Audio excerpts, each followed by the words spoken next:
play NASCAR Fantasy on NASCAR.com?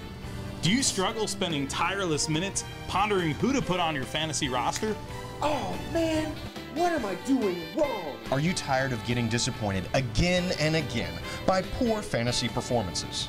Oh no, Denny, not again! Well then move that mouse to your right, Billy, and let Fantasy Update take your worries away.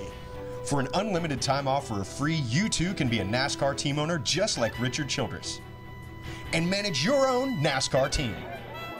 It's so easy, a baby can do it. We give you $100 and 5 roster spots for real NASCAR drivers to build a team to beat all your friends. Oh, yeah! Yes! Then let Fantasy Update steer you all the way to victory lane. Woo! Here's how.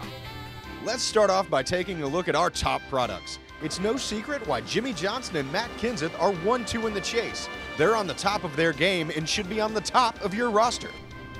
It practically pays for itself. Jimmy is tied for the most wins at Charlotte. As for Kenseth, they chased a setup all day and were 23rd in final practice.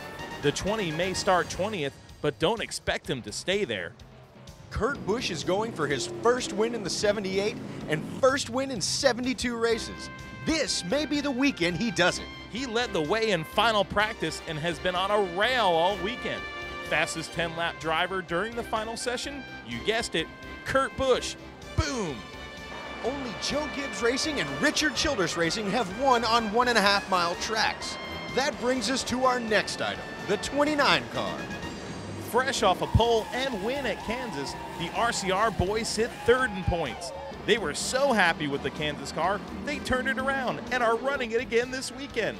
Expect Harvick to be gunning for the Charlotte Sweep tonight. It's not all rainbows and butterflies for teams in Charlotte. Greg Biffle said he was confident that he would be a contender Saturday night, but they struggled with the balance of the 16 car in practice. You want value? How about Paul Menard? He's quiet, has a stellar beard, is coming off a strong run at Kansas, and had the 6th fastest time in the happy hour session. Whammo, what a value! Looking to try some new products on your fantasy roster? Kyle Larson and Brian Scott are making their Sprint Cup debuts at Charlotte. Scott starts 19th and Larson 21st. Both are in good equipment, but pose an unknown risk for fantasy owners. For the low introductory rate of Larson is only $5, and Brian Scott is an amazing value at $4. Are you willing to buy? Again, don't be that guy. Be this guy, and let Fantasy Update make you the king of your fantasy league. That's right, Chuck. All it takes is to log on to NASCAR.com/fantasy to make all of your fantasy dreams come true. For more information, log on to NASCAR.com/fantasy. Rosters will be locked upon the drop of the green flag of the Bank of America 500 Saturday night. Batteries are not included and operators are not standing by.